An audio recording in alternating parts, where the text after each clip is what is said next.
Hey friend, what's up? I'm Stacia. Welcome to the channel. So today we're going to be talking about non-traditional students, what that even means, whether or not it's a thing, and I'm just going to share my 2 cents.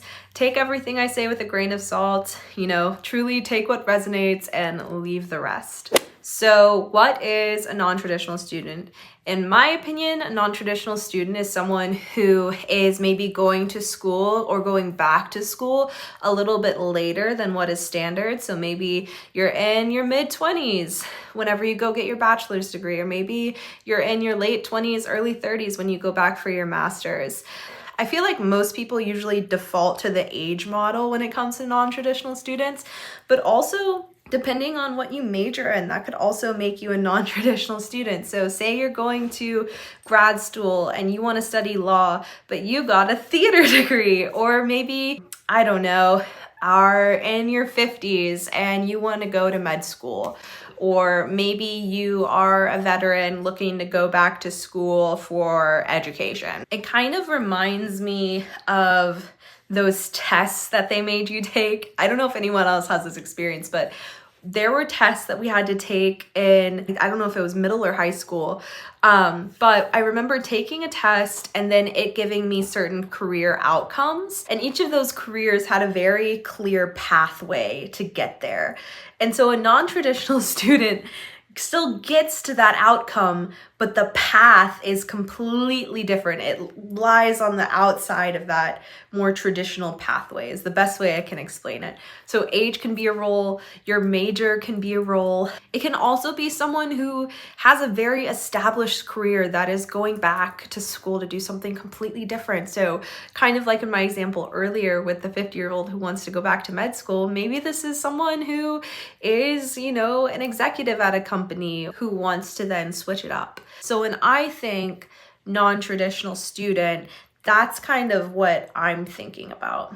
I also do work in admissions within higher education, so I do think what I have to say is valid, and I hope that gives you a little bit of comfort. Now, that being said, I have a potentially hot take.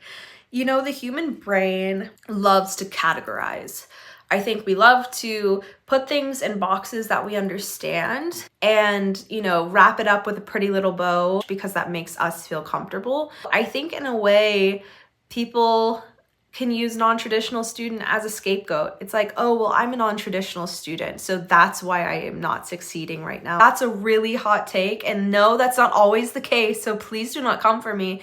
But I think in a way, it's easy to say, oh, I didn't get in, or oh, I didn't get this thing because I'm non-traditional.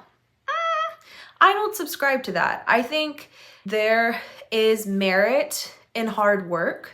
I think the theater major that's studying for the LSAT and the poli-sci major that's studying for the LSAT, that both do really well, both deserve to be in the position that they're in. Take that with what you will. Moving forward. A non-traditional student could also be someone that is still working full-time while pursuing their studies. Truly, it could mean a lot, which doesn't necessarily help when it comes to defining it.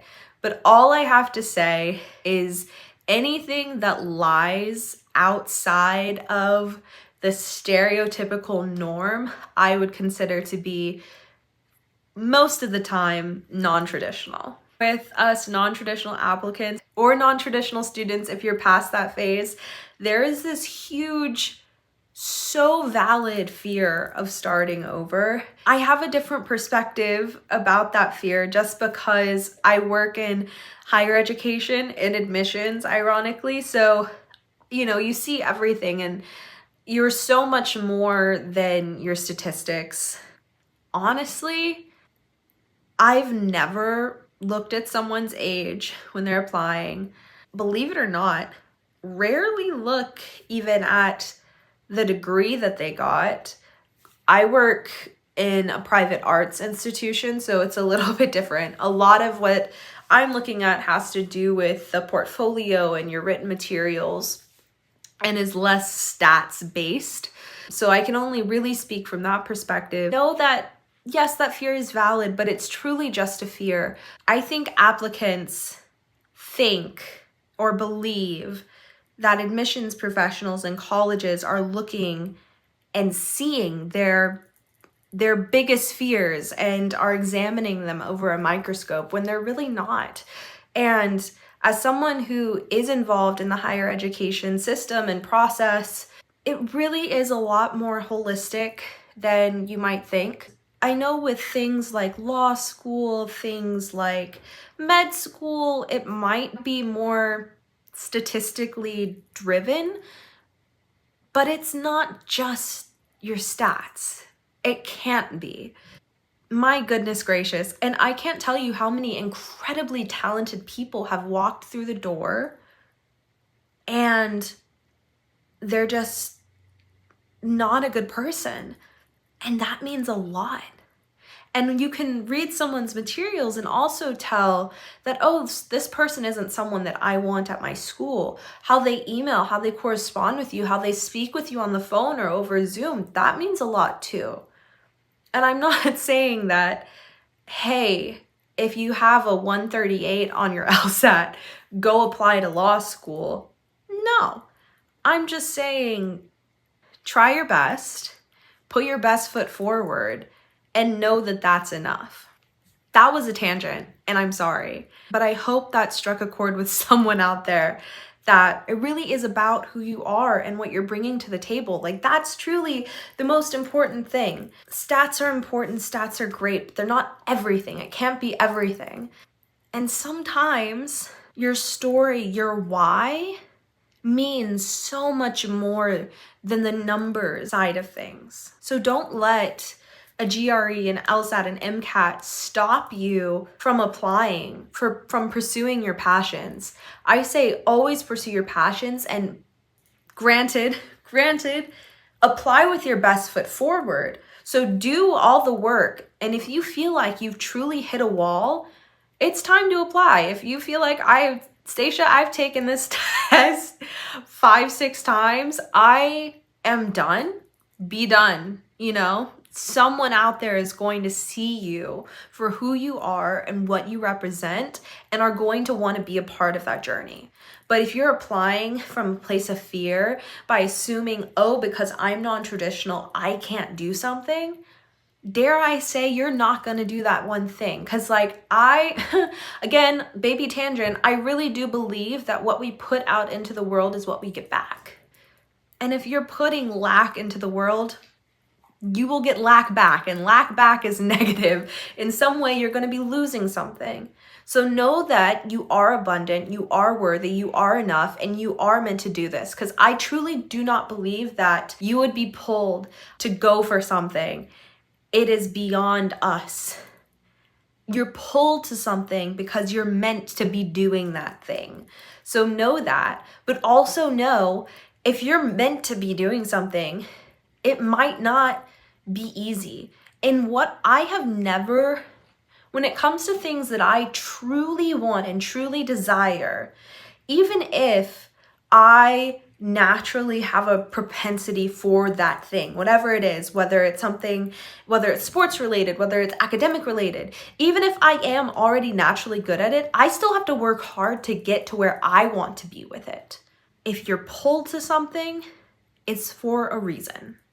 100%, not even a question in my mind. I don't know why I'm getting so intense about this, but I really do believe that. So, non-traditional student, if you feel pulled to do something and you're stopping yourself because you didn't get the undergraduate degree that is the most natural pathway to that graduate degree, I'm sorry, you're doing it. You're going to do it. Okay? I'm watching you. Okay. I think when us non-traditional applicants are applying, it's important to let them know your vision, your why. There's nothing advice-wise that I hate more than hearing get a really clear why, because sometimes that can be really hard, but it's not meant to be easy. Find that why and really get specific. It can't be some general, oh, well, I want it. Okay, why? What about it do you want? Do you want the thing itself, or do you want the lifestyle that it's going to get you? Because those are two different things. I can talk about that in another video, but really refining that why is going to be huge, because then you can paint that picture to those admissions representatives, to the committees, to whomever is reviewing your application. And they're going to want to be a part of your journey. But if your why is unclear, that's not very moving. Because remember, you deserve to be there just as much as anyone else. Okay, rant over. I don't know how this video turned into a pep talk, but I'm not mad about it. I have no regrets. But I'm curious, what makes you a non-traditional student or a non-traditional applicant? I'll go first. I got my degree in theater and I am looking to pursue law school. I don't know if I'm going to be applying next cycle for, what would that be, fall 2026, or if I'm applying for fall 2027. I just want to make sure, for me, my test scores are where I want them to be before applying. Again, apply with my best foot forward. Would I love to be applying this fall? Yes, but I won't unless everything looks right. I can make another video about that at some point if that's of interest.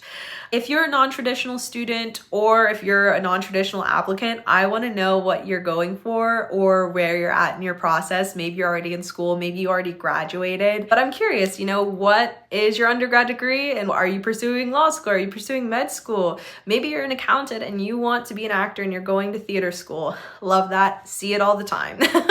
I hope you are leaving with something. Thank you so much. Please check out the channel. I do a lot of fun stuff over here. Love for you to join the group of besties that I have. And yeah, have a great day. Bye, friend. Yeah.